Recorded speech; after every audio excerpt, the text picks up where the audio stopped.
프로그래밍이란 무엇인가 개념에 대해서 좀 살펴보도록 할게요.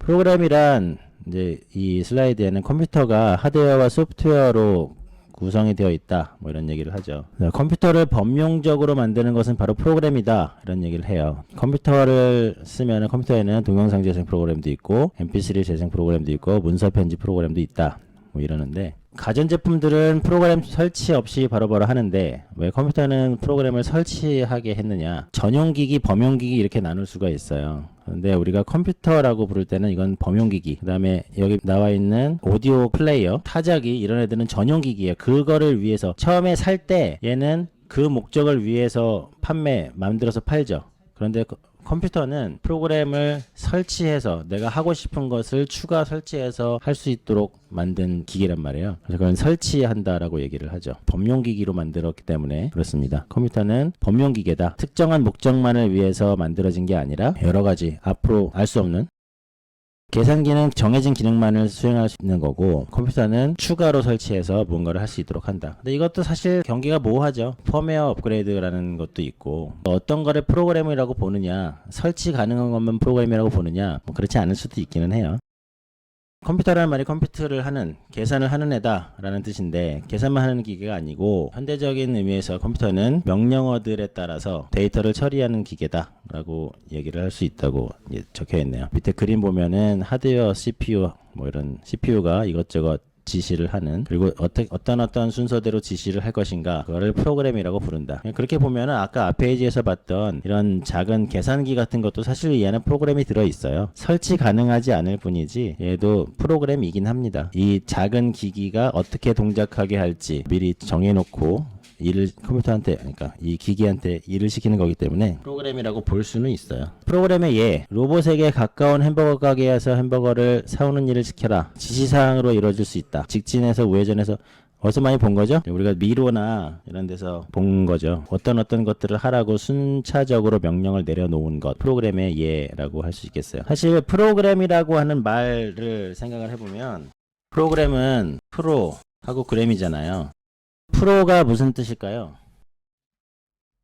프로는 앞서서 미리 뭐 이런 뜻이 있고요. 그램은 적는다, 쓴다 라는 뜻을 가지고 있는 말이에요. 그래서 프로그램이라는 말은 미리 적어놨다 라는 뜻으로 해석할 수 있거든요. 그래서 일을 할 녀석이 어떤 순서대로 하면 좋을지 미리 적어놓은 게, 이게 프로그램이에요. 우리가 컴퓨터 프로그램 말고 다른 것 중에서 뭘 또 프로그램이라고 부르냐면, TV 프로그램, 텔레비전에서 방송할 순서, 1시부터 뭘 하고 2시 반부터 뭘 하고 쭉 적어놓잖아요. 이거 프로그램이라고 그래요. 그 다음에 어떤 전시회를 갔어요. 이 전시회에는 어떤 것들이 전시될 것으로 예정되어 있다 하고 팜플렛 같은 걸 만들어 놓죠. 그것도 프로그램이라고 합니다. 전시회나 무슨 공연 같은 거에서 그렇게 돼 있죠.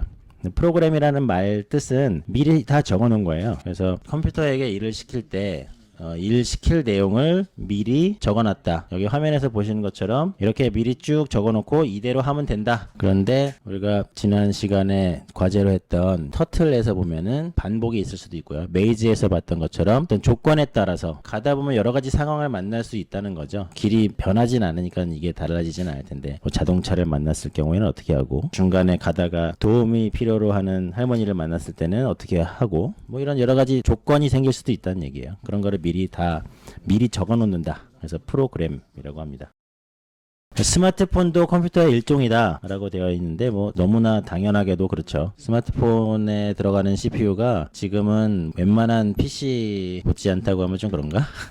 네, 어쨌든 제가 몇 년 전에 쓰던 PC 컴퓨터보다는 더 훌륭한 성능의 CPU들이 지금 핸드폰들에 들어가 있으니까 엄청난 성능을 자랑하죠. 뭐 여러분들이 어느 정도의 최신폰을 쓰는지 모르겠지만, 옛날에는 스마트폰이라고 하는 게 나오기 이전에 피처폰이라는 말을 써서 불렀어요. 프로그램이 설치 가능하지 않고 제조사가 만들어서 팔면 딱 거기 되어 있는 기능만 쓸 수 있었죠. 그래서 제조사가 재밌는 게임 A, B, C를 넣어줬다. 다른 제조사는 그런 게임이 없다. 그러면 게임을 더 할 수 없었어요. 뭐 옛날 얘기 넘어가죠. 피처폰 여러분들은 아마 구경을 못 해본 세대죠. 아마 그럴 수도 있고, 뭐 일찍부터 폰을 쓰신 분 중에는 피처폰을 쓴 사람도 있을 것 같긴 하지만. 자, 이제부터 역사 얘기가 나오는데요. 역사 좋아하시는 분 손 들어보세요. 뭐 외우는 거 좋아하시는 분 손 들어보세요. 자, 중간고사에 해석기계를 만든, 최초의 해석기관을 만든 사람은 누구냐? 그럼 뭐라고 대답해야 될까요? 뭐라고 써있나요, 화면에? 네, 이런 질문을 안 합니다.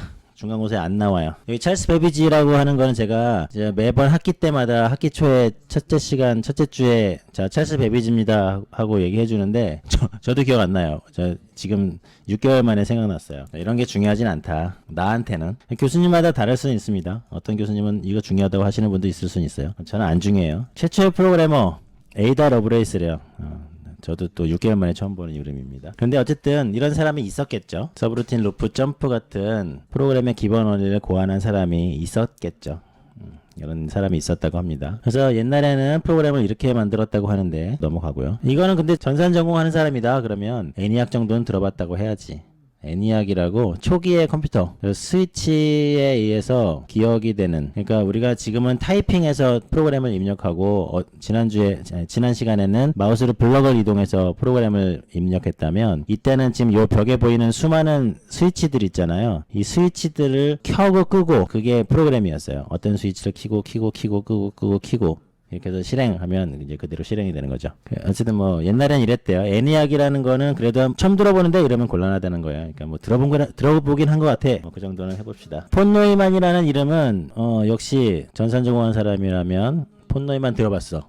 이렇게는 해야지. 폰 노이만이라는 사람이 컴퓨터라는 거는 CPU가 있고 메인 메모리에 프로그램을 넣고 데이터를 넣고 이런 식으로 순차적으로 가지고 와서 실행을 하면 되겠다. 이런 구조를 만든 사람이 폰 노이만이고요. 이 폰 노이만 구조라고 불러요, 이거를. 이제 지금 여러분들이 쓰고 있는 모든 종류의 컴퓨터는 다 이 구조로 되어 있어요. 그래서 폰 노이만 구조로 되어 있다. 프로그램은 작업 지시서라고 그랬죠. 어떤 일을 하라고 목록을 미리 해놓은 거. 작업 지시서. 컴퓨터한테 어떻게 작업을 시키냐. 우유, 밀가루 어쩌고저쩌고를 적당히 굽는다.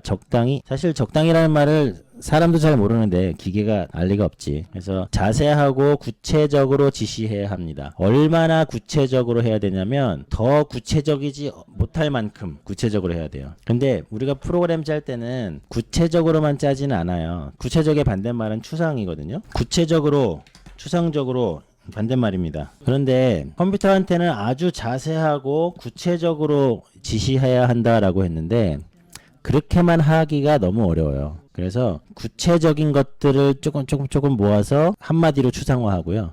또 그런 것들을 모아서 추상화하고, 그래서 많이 추상화를 해놨어요.